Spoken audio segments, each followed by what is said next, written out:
Well, moving on with Hallmark Entertainment Month, our next entry is Blackbeard, pirate, rogue, adventurer. And the back of the box describes it as the epic true story of the pirate who terrorized the seas and became a legend. And let's be honest here, Blackbeard is not a historically accurate movie in any sense. It doesn't represent the character of Blackbeard in any way that's realistic. It doesn't represent the historical record at all, and oftentimes goes out of its way to offend you if you know anything about Blackbeard. It doesn't have him dying in the same area he died in historically. In fact, it has him on a made-up adventure searching for Captain Kidd's treasure. In fact, that's basically the plot of the movie for the most part, outside of the other plot about Robert Maynard and his love interest, whose father is the governor of New Providence, which makes absolutely no sense because New Providence was basically a free town, which basically had no permanent residents, so there was really no point to have a governor there anyway. It's just to have tensions and have a story about illegal, corrupt officials in there, along with the Royal Navy and the other stuff. Like, let's have a love plot and shoehorn it any way we can, and then let's make it about finding Captain Kidd's treasure, even though Captain Kidd only buried a very small amount of treasure anyway. And that treasure was found historically already. It was found years after he did it. He's basically buried it to use it as a bargain chip to try and get out of trouble with the law. And some have argued that he wasn't really a pirate anyway. Yes, Captain Kidd, one of the most infamous pirates of all time, may not in fact be a pirate. At least not by your standard definition. He might have been a privateer, but this argues that his actions were at least sanctioned by some government and could not be considered acts of piracy in the sense that he attacks anyone's ships. Not to mention, it's not clear why Blackbeard's so famous in this movie anyway. They never show him do that much outside of, I guess, take one ship. But how is taking one French merchant ship that much of a reason to, well, hunt down Blackbeard? Yes, he did serve as like a first mate slash captain on another captain's secondary ship, which they do show that captain, but he wasn't on the same ship as him. He was on that ship instead, and those ships didn't always necessarily go everywhere together either. So Blackbeard becoming captain the way he did doesn't make that much sense. So already the movie is changing stuff to try and fit into a narrative rather than represent the actual narrative, which would probably be interesting in its own right anyway.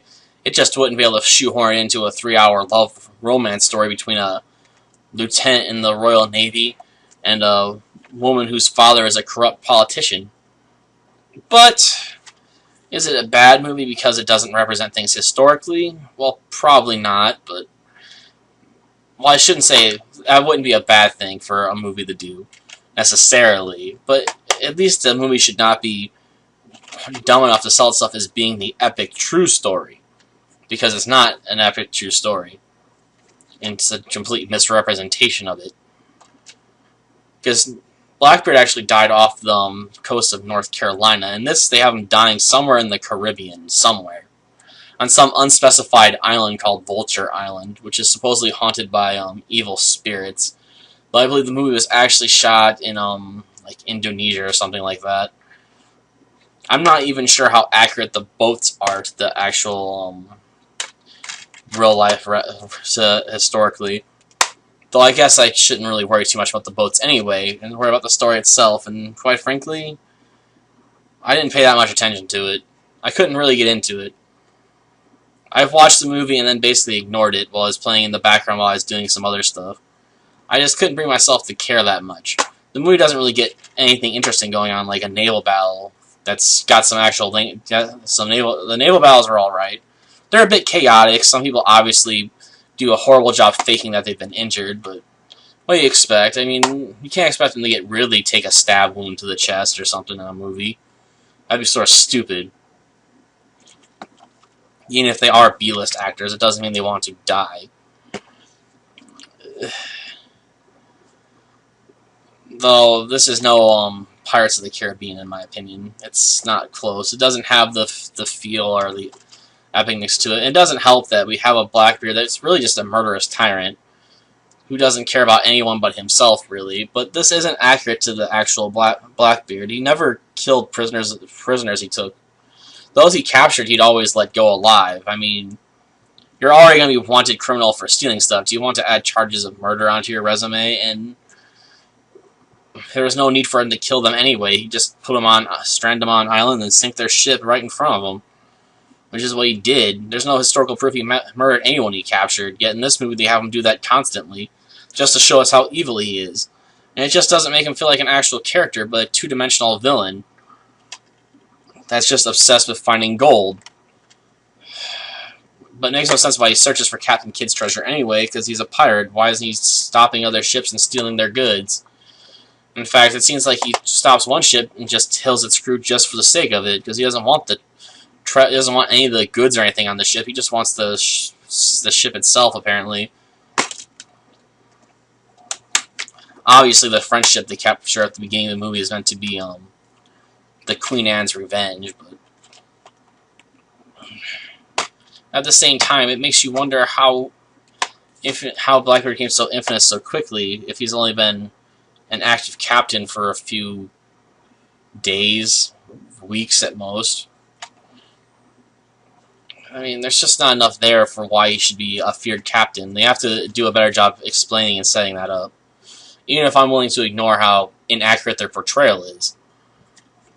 In fact, I'd argue the portrayal in this movie is so poor that you might say that the One Piece representation of Blackbeard's character is superior. Yes, I'm saying that this live-action movie might be outdone by an anime/manga series made in Japan, who probably knows even less about Blackbeard than I do. Or maybe he does know more, since he does name his characters after famous pirates. Or at least some famous pirates. Or reference their names through puns and whatnot. He at least knows some things about the history of piracy, the golden age of piracy. While the makers of this movie probably did not. I also don't know if I really care for the love story anyway, because what's the point? This movie didn't need a love story. Wouldn't the fight between just a Royal Navy lieutenant and Captain Blackbeard be enough of a story to go about things? Why would you have to make things include a romance that barely seems like it gets off the ground, considering how fast it moves? Because most of the movie has Robert Maynard, in the first part, on Captain Blackbeard's ship as basically a forced laborer. And the second part, we have Maynard spend most of his time with the Navy. Only we also get to watch them go on about how unimportant the treasure is, but as soon as they find it, they're like, yep, we gotta take some of this. We gotta see what the treasure is. We gotta take it all home at the end of the movie after we beat Blackbeard. It's nonsense. And blatantly so. Especially since in real life, Robert Maynard actually did steal some of the treasure he took from Blackbeard after he captured him, which actually led to him sort of being disgraced. They even show him doing that in this movie. So it's not like we can take Maynard as our hero, really. He's more of a... Well, I guess he is our hero, but he's a hero that's very, scrupulous, I guess, might be the word I'm looking for. He's just not a good hero. In fact, he spends so much of the time making it obvious that he's not a pirate that you have to wonder why other pirates would even believe that he is a pirate.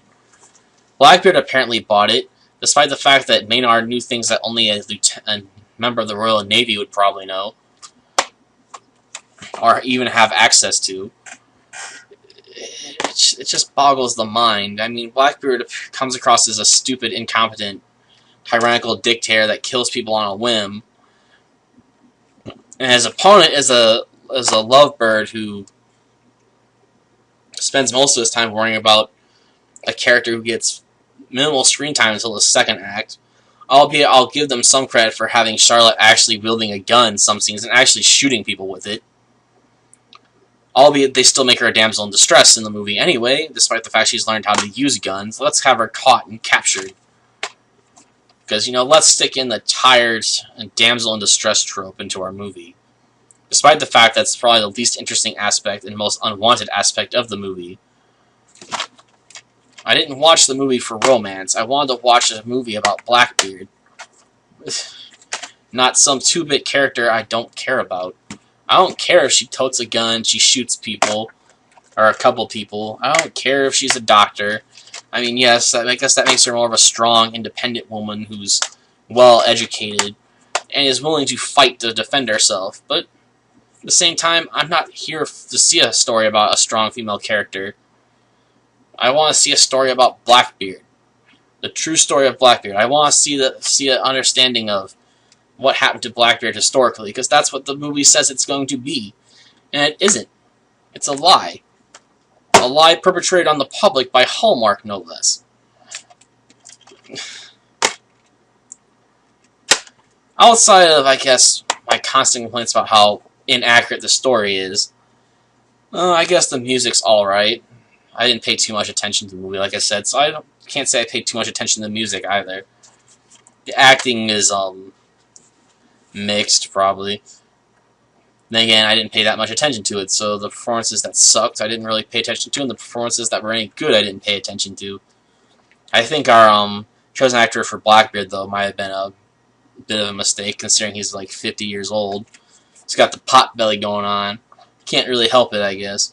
Hard to stay in shape when you start getting that old, but it's hard to believe that he can be the captain of a ship, yet he probably would have a hard time doing all the tasks you'd have to do on a ship. And we also have, well, I guess the sets is about the only thing left to talk about. They're not bad, actually. I just wish the movie was more historically accurate.